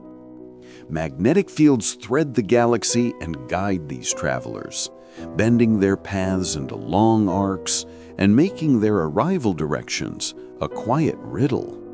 You are not meant to solve the riddle tonight. You are meant to know that a faint, constant river of invisible messengers is always present, evidence that stars have lived and died and stirred the medium that will make more stars in turn. Even higher on the scale, the Milky Way glows in gamma rays. These are the hardest, most energetic photons, and they mark collisions, decays, and extreme accelerations. They also outline two vast lobes above and below the galactic center, softly edged lanterns stretching tens of thousands of light years into the halo. You cannot see them with your eyes, but they hang there like the memory of an earlier breath. Their shape hints at an episode long past, either a period when gas fell toward the central black hole more freely and lit the region with an active flare, or a burst of clustered star formation whose combined winds and supernova vented power along the galaxy's poles. In X-rays, related lobes show as gentler arcs. In gamma rays, the boundaries are more distinct. The precise cause remains a calm question. The lesson for tonight is simpler. The center has not always been this quiet, and the sky keeps its echoes for a very long time. Each of these windows, radio, infrared, X-ray, gamma, adds a page to the same book. Radio and microwave tell you where the gas lies and how it moves. Infrared shows you dust as both veil and cradle. X-rays reveal hot cavities, compact pairs, and the subtle shine of the halo's warm breath. Gamma rays outline the farthest reaches of acceleration and the old lanterns above the core. If visible starlight is the galaxy's face, the rest of the spectrum is its heartbeat, its circulation, its old scars and quiet repairs. None of those pages shouts. They read like marginal notes, steady and precise. Zoom out one last step and you find that the Milky Way does not glow alone. We live in a small family called the local group. Two great spirals, our galaxy and Andromeda, and a slimmer companion, the Triangulum galaxy, surrounded by many dwarfs. Across a span of several million light-years, this group drifts together, bound by the same unseen mass that holds individual galaxies firm. Some of the smallest companions loop the Milky Way like moons. Others keep their distance and follow long, slow arcs toward a shared center of gravity. Over time, the family will grow closer.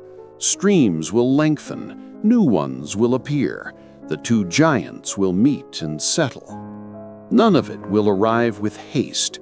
None of it asks you to prepare. It is useful, for sleep, to translate this into texture. Imagine the night as a lake. On the surface, you see stars.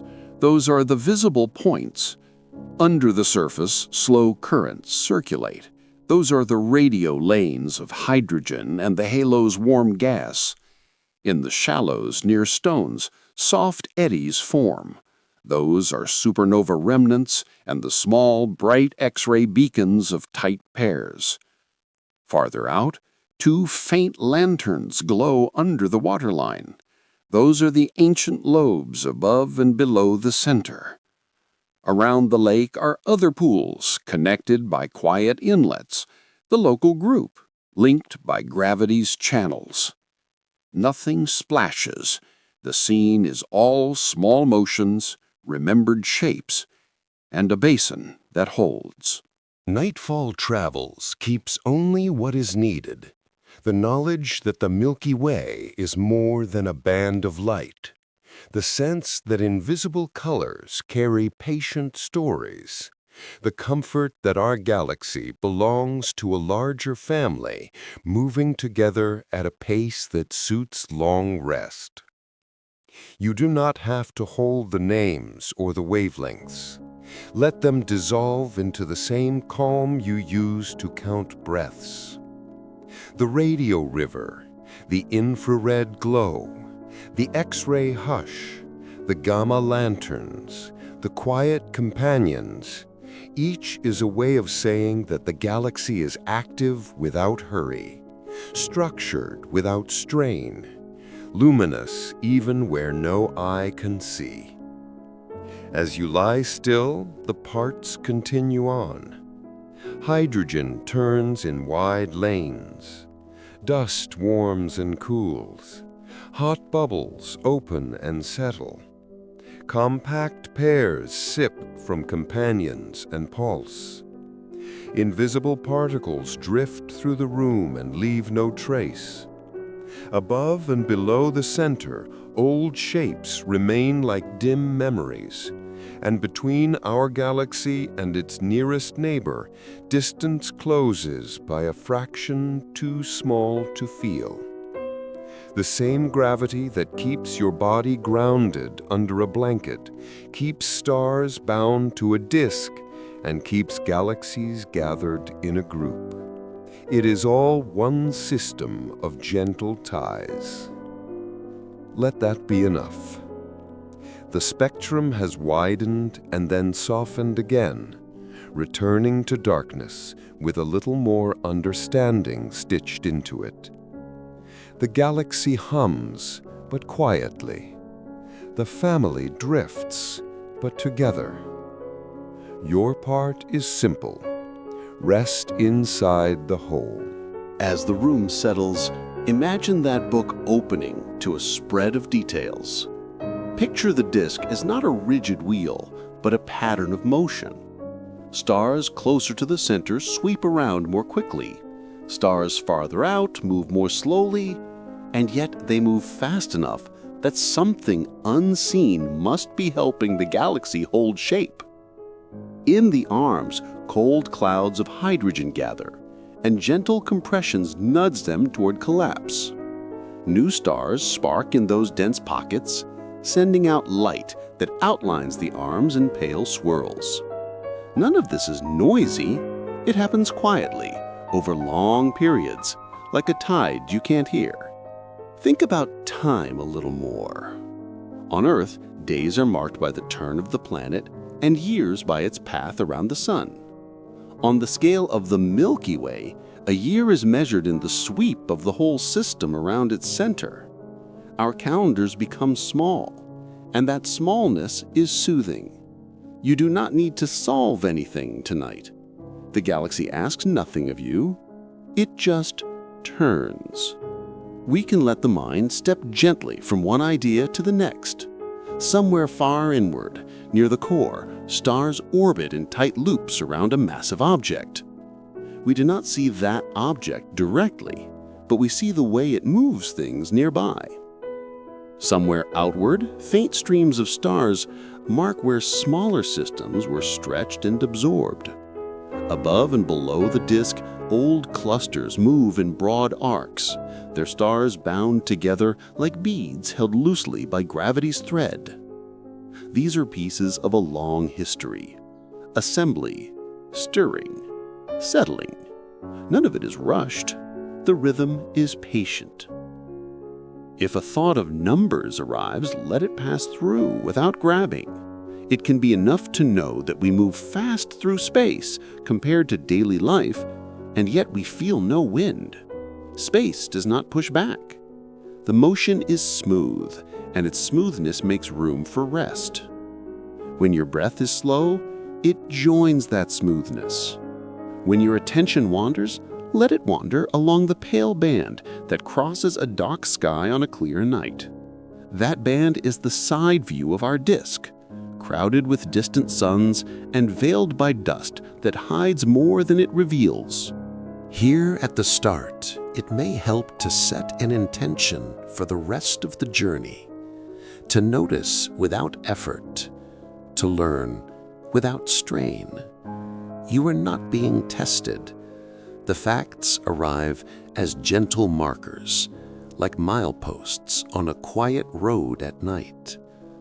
A spiral galaxy, a long orbit, a stable neighborhood, a core that gathers stars in close paths, arms that are patterns rather than fixed structures, a halo that remembers the older times. Each marker is enough on its own. Together, they outline the place we live. The day's noise belongs to daytime. Night is for slow ideas.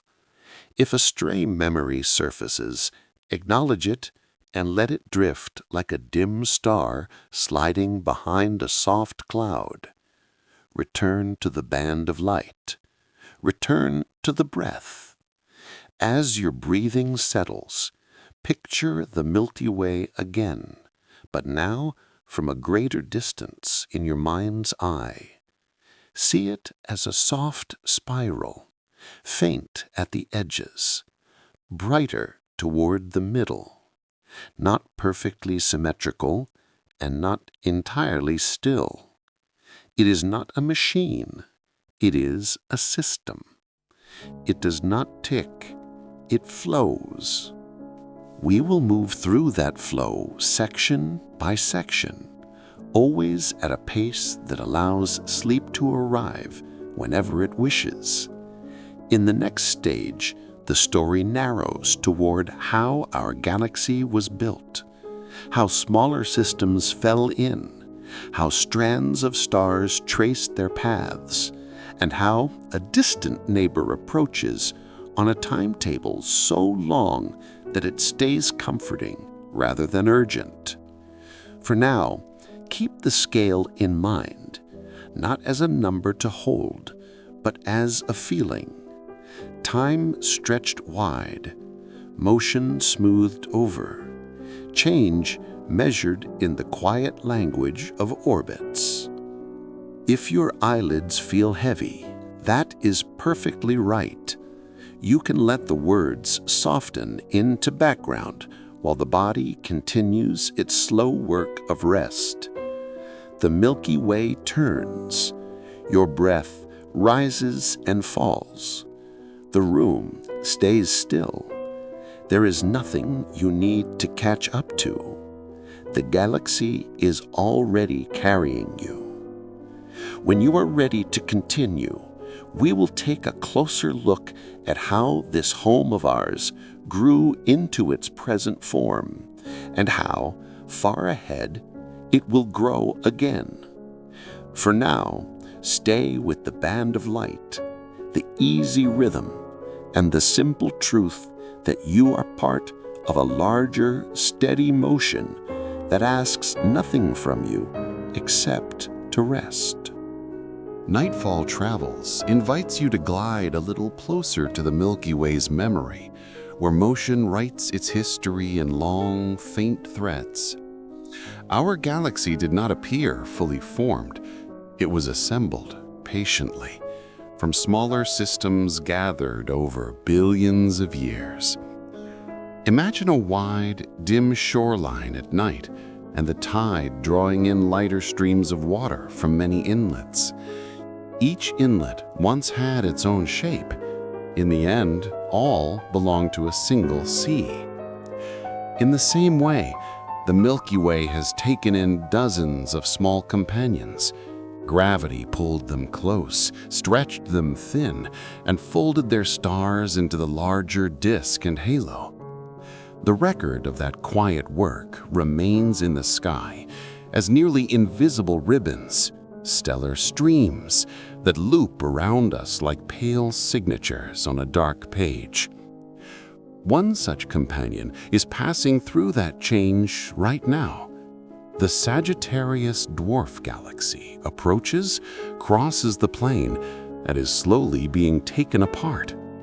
Its stars no longer hold a tight sphere. They trail behind in arcs that wrap around the Milky Way, strands so thin that most eyes would never catch them, yet precise mapping reveals their curve. Picture a scarf snagged by a turning wheel. The fabric elongates, threads pull free, and some settle into the wheel's motion. The scarf is not torn in a moment. It unravels quietly, the shape changing pass by pass. In this way, the dwarf's stars become our stars, moving in orbits that tell a story long after the original shape has faded. Look a little deeper into the past, and you find larger events. Long ago, a more substantial infall likely struck the forming Milky Way and helped build its thick disk and halo. The stars from that encounter carry chemical patterns that mark them as a related family, and their motions, many tilted, and some even retrograde, suggest they arrived as a group. rather than growing in place. The galaxy keeps these memories not in pictures, but in orbits and chemistry. Each star's elements are a quiet archival label. Each path through space is a line in the margin that points back to a time before spirals were settled. All of this rearranging takes time on a scale that soothes rather than startles. Nothing happens with a jolt.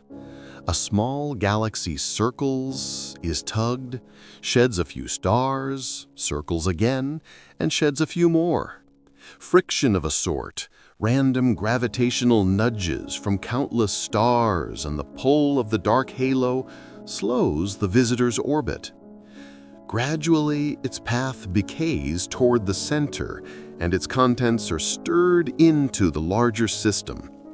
Imagine folding batter slowly, the lighter swirl disappearing into the hole without a seam. The Milky Way becomes less a pristine sculpture and more a quilt, hand-stitched from many pieces, the joining lines soft with age. Far away, another actor approaches, Andromeda, a grand spiral with its own history of mergers and streams. To the unaided eye, from very dark places on Earth, Andromeda appears as a smudge above the horizon, a ghostly oval that barely hints at its size. In reality, it lies more than 2 million light-years away and is drifting toward us. The drift is not a rush. It is a measured, stately motion that will take roughly 4.5 billion years to bring the two cores close. If the number makes you blink, let it relax you. This is not an alarm clock. It is a calendar page so distant that entire chapters of life on Earth will begin and end before the first close pass. When the encounter arrives, it will not look like the collisions we know from daily life. Stars are tiny compared to the vast spaces between them, so direct star-to-star impacts will be extraordinarily rare. The drama is in the overall shapes. Tidal forces will draw out long tails and bridges of stars. The neat spirals will distort into stretched arcs. The bright centers will sway around each other, and over several sweeps, the two will settle into a single larger system. Astronomers sometimes give that future blend a playful name, something like a combined Milky Way Andromeda, because the exact final shape may be more like a giant elliptical cloud of stars than a tidy spiral. The end state will be quiet, broad, and luminous. At the heart of each galaxy waits a massive black hole. Those dark anchors will not rush together at once. They will circle inside the merged core, stirring the surrounding stars and gas. Over a long interval, they will lose energy to their environment and spiral inward until the last distance between them is small enough that they merge. That final step will release a gentle ripple in space-time itself, a gravitational wave, too subtle for our bodies to feel, yet traceable with instruments designed for patience. Even this, when it comes, will be serene on human terms, another act in a play that runs on cosmic time. Where do we fit in such a meeting? The solar system is likely to remain intact. It may be carried to a different orbit in the remnant galaxy, perhaps farther out than today, but the odds are very low that another star will pass close enough to disturb our planets. If you pictured the sky from a safe distance in time, you might imagine new broad smears of starlight arcing where the spirals used to be, a brightened center with a deeper glow, and many new paths for your eyes to wander. The night would change slowly, and then, long afterward, it would settle again. It can be comforting to remember that we already live with smaller versions of this process. The thin streams found across the sky are leftovers from past visitors. Some bridge the halo and nearly perfect arcs. Others appear as broken threads, their pieces offset by the gravity of the Milky Way's unseen mass. A few clusters of stars travel together on narrow lanes, each star born at the same time from the same cloud, each carrying the same elemental signature, gradually spreading like grains of sand poured into a wide bowl. Even the warp of the outer disk, the way one side of the Milky Way's plane tilts up while the other tilts down, may be the lingering ripple of repeated tugs from an orbiting satellite. The galaxy is not rigid, it flexes and remembers.